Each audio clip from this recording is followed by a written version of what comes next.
Hello and welcome back to the channel. Today we'll be discussing tips for resetting the tire pressure monitoring system indicator light on this 2016 Honda CRV. Now let's get started.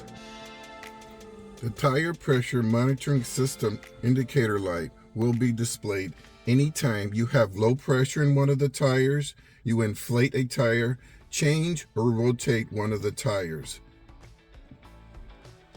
Use the buttons on your steering wheel to enter the vehicle settings. Use the up arrow to scroll up. Select Reset. TPMS calibration is indicated. Select Reset. TPS calibration. Scroll up. Calibration is indicated. Select Reset.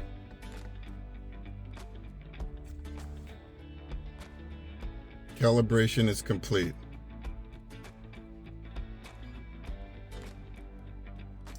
Exit.